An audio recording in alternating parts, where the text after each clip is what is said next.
That's Nick. And that's Joseph. And today we're here to talk about Fly Me to the Moon, the fourth film directed by Greg Berlanti, which is being released courtesy of Columbia Pictures on July 12th, 2024. Do I know another Greg Berlanti film? You do. You're very familiar with his debut, The Broken Hearts Club. Oh, yes. Life as We Know It with Katherine Heigl, which I never saw. Love, Simon was his last film in 2018. But in this household, he's probably best known for Political Animals. Oh, the Sigourney Weaver venture. The series, yep. What is Fly Me to the Moon about? Marketing maven Kelly Jones wreaks havoc on launch director Cole Davis's already difficult task. When the White House deems the mission too important to fail, Jones is directed to stage a fake moon landing as backup. What's your pull quote? While it's unable to steer its romantically predetermined components into any real semblance of authenticity, Fly Me to the Moon finds Scarlett Johansson in top form as a fascinating woman deserving of a much more satisfying outcome. Mine. Fly Me to the Moon is a thoroughly enjoyable, if not overly slick, trip to outer space. I did really like this movie. I did too. I was kind of disarmed by it because I thought that I knew what to expect based on all of the people in it. And yeah, I don't know. I was surprised to like Scarlett Johansson so much in this. Okay, so Scarlett Johansson plays marketing maven Kelly Jones. And basically we find out she's a con artist, like Catch Me If You Can. Well, I could not stop thinking about Marnie, Hitchcock's film with Tippi Hedren and Sean Connery. Okay. So one day, a representative from Nixon's administration, played by Woody Harrelson, his name is Mo, he approaches Scarlett Johansson and says, I know you're good at convincing people or making people believe things, so I need you to work for me. How do you feel about going to Florida? So they go to the NASA space launch place, wherever they're building rocket ships, and In Cocoa Beach. And Channing Tatum plays Cole Davis, the launch director. And he is traumatized from the events of Apollo 1 because he worked on that mission as well. So he's kind of gruff. He's my least favorite part of the movie. He's pretty one note, but he is sort of begrudgingly allowing Scarlett Johansson to improve public perception of NASA, because NASA's struggling after the Apollo 1 failure to get funding from Congress. And interest has waned, both politically and in the country that's suddenly engulfed in the Vietnam War. So it's a 2-hour film. The first hour is Scarlett Johansson making NASA popular again, and she does that through like brand sponsorships and endorsements, getting a lot of media attention to what NASA's up to. The second half of the movie is Woody Harrelson says that this mission is too important to fail. It is of the utmost importance that we get a man on the moon before Russia. So he tells her that because she has the bright idea, because also the Vietnam War is happening, and she notices that we're getting footage from Vietnam and that it's really resonating with the American people. And she's afraid that that will trump whatever NASA's doing. So she has the bright idea to put a camera on the spaceship to get live footage from the moon landing. And of course, Channing Tatum says it's a horrible idea. But we're told that Woody Harrelson and Richard Nixon love the idea, so you need to make it happen. But then that's when Woody Harrelson says, this is too good of an idea to not happen. So I need you, Scarlett, to like stage a fake moon landing so that we can film that and play that as a contingency. Which has always been a conspiracy theory. But at the 11th hour, he tells her, actually, we're only going to show your video. We're not even going to try to do live footage from the moon. And Woody tells her, we disabled that camera. But the final hour, they're able to put a live camera on the spaceship. And then the last moment of the film is that the moon landing is successful. The world is seeing footage, but we can't tell if it's the live footage from the moon or live footage from the soundstage that Scarlett Johansson has created. And we can get into how we find that out. but ultimately we find out that what the American people saw was the actual live footage. Right. And then the worst part of the story to me is that it seems like, because Scarlett Johansson is a con artist with a criminal record, and Woody Harrelson basically blackmails her and says, if you do this for me, I'll wipe your record clean. So now she has a clean slate. And instead of moving back to Manhattan and having a fabulous career, it would seem she decides to stay with Channing Tatum in Cocoa Beach and be a housewife. I don't know. And be shackled. Yeah. The end. What did I like the most? Well, but besides a side character, Jim Rash, as the director of the fake moon landing, who is very gay and I thought very funny. I think every line he says works. He made every line work.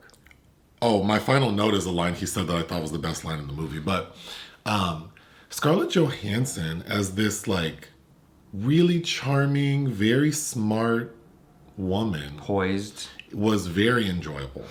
Yes. And I wish the movie would have just focused on her talents, because Channing Tatum is not the man for the job. I think that character is terribly miscast.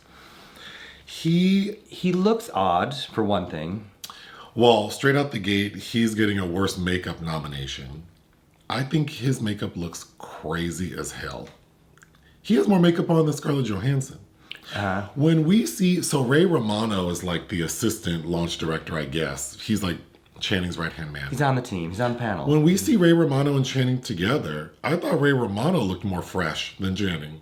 I don't know what they were doing to him. And Ray Romano was actually quite charming in his fleeting moments as well. I think we could have removed Channing Tatum from the story completely and this romance and had Ray Romano be the launch director. Because another issue I have with the story is Scarlett Johansson is basically a crook who has been blackmailed to do this thing. She's doing her job with much resistance from Channing Tatum's character. And then all of a sudden has this integrity, like she believes that what she's doing is wrong. Even though the way Woody Harrelson explains it and the importance of what this could mean for the world if, Russia gets to the moon before us, it seems like she's on board until she isn't. And it feels like it's all because of this man. Yes, and she also has an assistant played by Anna Garcia who's clearly very anti-establishment that it is weighing down on her as well. But I think if it would have been Ray Romano as the launch director, and you had said this to me earlier, that he could have been more like the father figure she didn't have, and maybe her change of heart is related to her not wanting to disappoint this figure and do the right thing. But for her to just do this for this man who's wearing more makeup than her, I don't know. And is wearing these sweaters that wash him out a bit and also make him look like he's on a Star Trek set. It was very Captain Kirk, yeah. Yeah, I don't know what they were doing with Channing Tatum. I think that, he's channeling a certain vibe of this stoic, masculine figure. Like,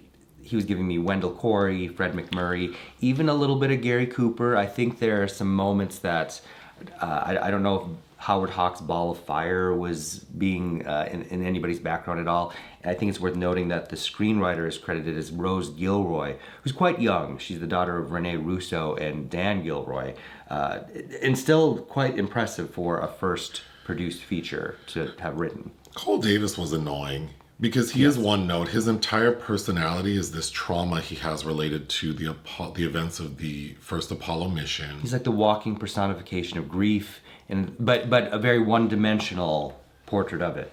Then, like when we first meet him, we see that there's this black cat running around NASA. And apparently Channing is very superstitious. So we see him chasing this cat on more than one occasion. I found that annoying. He doesn't seem like the right man for the job. He's not an astronaut. He actually wasn't allowed into the space program because of a health issue, but he is a talented pilot. So I found it interesting that he just didn't, I don't know, the character didn't seem smart enough to have that job to me. Well, I think that's partially Channing Tatum. Not that he seems... There's just something kind of oafish about him in which the writing of the character doesn't help. It's not that I don't believe he couldn't do it. I don't know that they're allowing him to succeed with this role. We see that part of his trauma is that every night he visits the memorial of the astronauts who died during the Apollo 1 mission. He tends to the flowers. Where have all the flowers gone? I thought that was really heavy-handed and...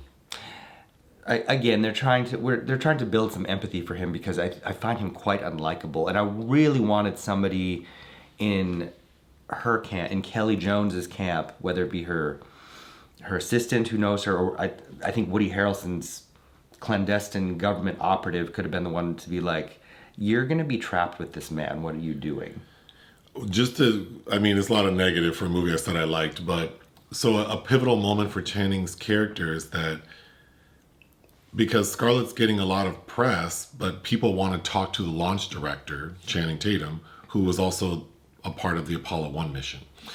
So she gets him a big interview in exchange for a senator's vote for funding. And she tells Channing, don't worry, I've already talked to the people. They promise they're not going to ask you about the Apollo 1 mission. And immediately the interviewer's like, so what happened? And he's being like very aggressive. And Channing Tatum loses it. And I don't know, like it makes, I understand why that scene is there, but I wish you would have had more time to prepare him or... Yeah, and I also have to think about the behavior we allowed from men like that for years. So all of that makes sense that someone like this, I guess, would have this job, but be completely inept in almost every other way. Okay, but getting back to things I liked. There's an actor who plays the tour guide at NASA. I thought he was so cute. And he ends up sort of having a cute little relationship with Scarlett Johansson's character. Who plays the gay director? Jim Rash. Oh gosh. His little outfits, these Lance. overly tight, like colorful suits that he's so dramatic. It is a caricature, but I think it's well used in this movie. And you've seen him. He's been around and stuff for the past 20 plus years, but also a notable director himself. He co-directed The Way, Way Back and a movie we reviewed, Downhill, with Will Ferrell and Julia Louis-Dreyfus, which is a remake of Force Majeure, but... I think Scarlett works really well in this role. I think her look, the way she styled her hair, it all works really well. Her makeup. She's always been pretty good at period. She's played Janet Leigh in Hitchcock. She was in Hail Caesar as an Ethel Merman type. I've always thought she looked a lot like Gloria Graham. Okay. But in the style here, I was also getting a bit of Mamie Van Doren. She has two moments where she has to fake a Southern accent to smooth over some senators to get their votes. One is like a Georgian Southern accent. Southern Belle, yeah. Which I thought was super cute. And she sways the senator. And then the second time is Channing has a plane that he flies, like a little small propeller plane called Jenny. And they fly to Louisiana to meet with another senator. And this is after his blow up on TV. So he's trying to like make things better. And so they end up at this really religious senator's home. And the senator says, oh, I'm just doing politics part-time. My full-time job is to be a soldier for Christ. But it's during that scene that Scarlett dons her Louisiana Southern accent, which I thought was super cute. And then we get Channing, which I thought, again, being a little negative, he is trying to appeal to this religious senator by saying that he thinks going to space, it does make us closer to God. He tells some story and recites some scripture.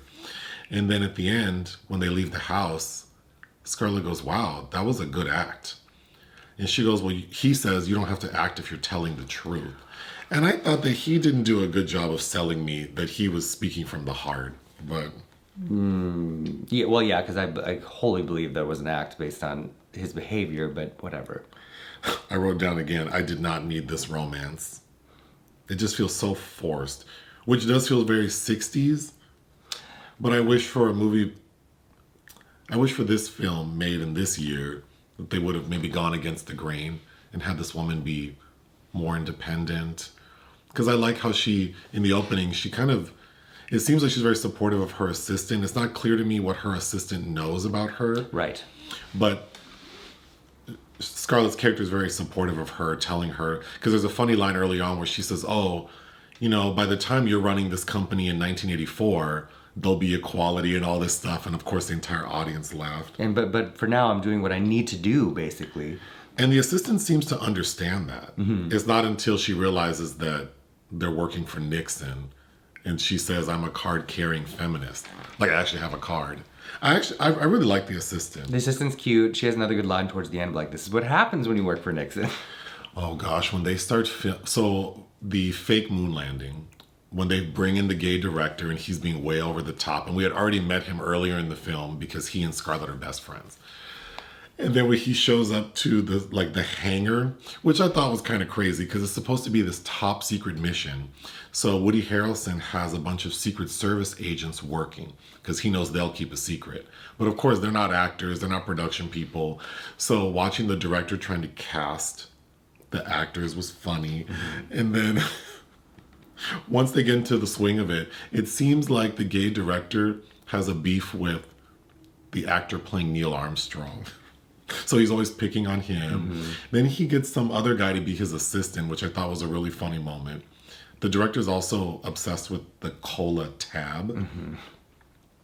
But when the actors are trying to learn how to spacewalk because they're on like wires, the director goes, remember, you're not monsters. He's so rude to them. There are so many lines we hear from him in the periphery. Yeah.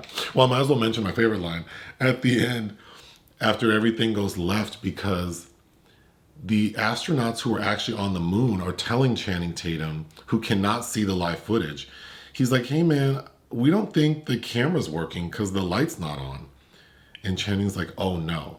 So he's trying to be discreet and call Scarlett Johansson because Woody Harrelson's there watching her to make sure she doesn't pull any stunts. And she's like, I don't know which footage is real because all of it was choreographed ahead of time. So all the astronauts had choreographed what they're going to do when they get on the moon, and that's how she was able to replicate it in real time. So as we're looking at both visuals, we, as the audience and her, they don't know which one is the real thing until that damn black cat shows up. And it's a calamitous moment, but ultimately the cat ends up like jumping on Neil Armstrong. But then we all see that what the world is seeing on the live broadcast does not include the cat. And that's when we know that what we all saw was the live footage. But the fake footage goes to hell. So at the very end, the director tells Scarlett, we did it. She goes, no, we didn't. I laughed so hard at that. I thought a fun movie would be the director against Woody Harrelson. Because they have a moment when they're sitting next to each other and they're both bitchy. Yes. Yeah, he's like, but get this tab out of here. He's like, this is a tab stand. Yeah, I thought they were so cute together. I did think a funny scene in like, it felt kind of tense was there are two engineers we focus on. A black gentleman. Donald Elise Watkins from the film Emergency. And then another little guy who was giving me Christian Siriano. His little cohort. It's the black gentleman who says, I think I can fix the camera, but I need TV parts. And Scarlett's like, well, that's great. There are like a bunch of TVs at NASA. He's like, no, girl, I need like color TV, a color, modern, like brand new TV. We need to go to Best Buy. So, or whatever they had. So it's a cute scene how they get there because of course, like Cape Canaveral or whatever it's called is Cocoa Beach. It's all like gridlocked, but she's able to get her way to an electronics store. And it's closed because everyone's watching the space launch or the shuttle launch. Scarlett breaks like the glass to get into the store and the police come. And I was like, oh my God, you have this black man here in 1969 in Florida. But she's able to smooth over the cops and they actually provide her an escort back to. Again, Scarlett is so charming in this movie. Every moment with her is like she's working her magic in a way that I found very satisfying. Yes, and always having to be a step above all the men and take a lot longer to look the way she does. I mean, you know. Yeah, she's pulled together. Yes. What else would you like to say about this movie? That's it. I think disarming was how exactly the word I felt leaving the theater because I thought I knew what to expect. And again, it's not perfect, but yeah, I don't know. I was charmed by it. What would you give Fly Me to the Moon? 3.5. I thought it was very good. I would give it 3.5 out of 5. Join us on Patreon and listen to our podcast. Bye.